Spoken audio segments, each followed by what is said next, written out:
নতুন শিক্ষাবর্ষ ২০২৬-এর প্রথম দিনেই প্রাক প্রাথমিক থেকে নবম শ্রেণী পর্যন্ত প্রায় সব শ্রেণীর শিক্ষার্থীদের হাতে নতুন পাঠ্য বই তুলে দেওয়া হচ্ছে। তবে কেন্দ্রীয়ভাবে বই উৎসবের আয়োজন করা হয়নি। প্রাথমিক স্তরের সব বই স্কুলে পাঠানো হলেও মাধ্যমিক স্তরের সব বই যায়নি। আনোয়ার হোসেনের রিপোর্ট। দীর্ঘদিন ধরে নতুন বছরের প্রথম দিন উৎসব করে শিক্ষার্থীদের হাতে নতুন পাঠ্য বই তুলে দেওয়ার রেওয়াজ থাকলেও অন্তর্বর্তী সরকারের সময়ে ২ শিক্ষাবর্ষে তা হয়নি।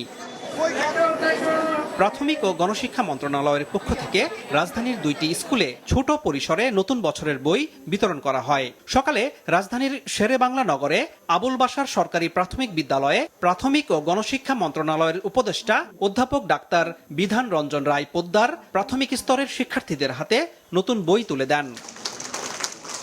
জাতীয় শিক্ষাক্রম ও পাঠ্যপুস্তক বোর্ড এনসিটিবি জানিয়েছে, প্রাক প্রাথমিক থেকে প্রাথমিক স্তর পর্যন্ত প্রায় ৮,৫৯,০০,০০০ বই বছরের শুরুতেই শিক্ষার্থীর হাতে তুলে দেওয়া হয়েছে। বই পেয়ে উচ্ছ্বাস প্রকাশ করেছে শিক্ষার্থী আর অভিভাবকেরা। আমি নার্সারি থেকে প্রথম শ্রেণীতে উঠে বই পেলাম। বই পেয়ে আমার অনেক আনন্দ লাগলো।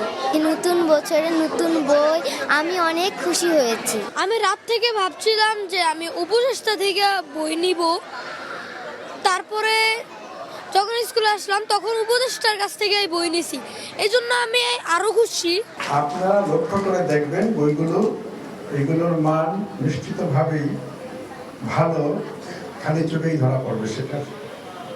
ফলে এটা একটা আমি মনে করি বর্তমান সরকারের একটা গুরুত্বপূর্ণ অর্জন। চট্টগ্রাম, নোয়াখালী সহ দেশের বিভিন্ন প্রাথমিক স্কুলগুলোতেও আজ বই তুলে দেওয়া হয়েছে। আমার নতুন বই পেয়ে খুব ভালো লাগছে। বই অনেক চেঞ্জ এসেছে। বইগুলো দেখতে অনেক সুন্দর। বইগুলো এখন পড়তে অনেক মজা লাগবে। আমি সবগুলো বই পেয়েছি, তাই আমি খুব আনন্দিত। তবে মাধ্যমিক স্তরের সব বই এখনো ছাপানো শেষ করা সম্ভব হয়নি। এনসিটিবি জানিয়েছে, এই স্তরে ২১,৪৩,০০,০০০-এর বেশি বই বিতরণ করা হবে, যার মধ্যে ৭২% বই এখন পর্যন্ত সরবরাহ করা গেছে। সবচেয়ে পিছিয়ে রয়েছে অষ্টম শ্রেণীর বই ছাপানো। এই শ্রেণীর মাত্র ৫২% বই বিতরণ করা হয়েছে। এছাড়া ষষ্ঠ শ্রেণীর ৮২%, সপ্তম শ্রেণীর ৬৩% আর নবম শ্রেণীর ৮৬% বই বিতরণ করতে পেরেছে এনসিটিবি। ইবতেদায়ীতে বই বিতরণের হার ৯৫%। এনসিটিবি জানিয়েছে, তাদের আশা চলতি মাসের মধ্যে মাধ্যমিক স্তরের সব বই শিক্ষার্থীদের হাতে পৌঁছানো যাবে। আনোয়ার হোসেন, মাছরাঙা সংবাদ, ঢাকা।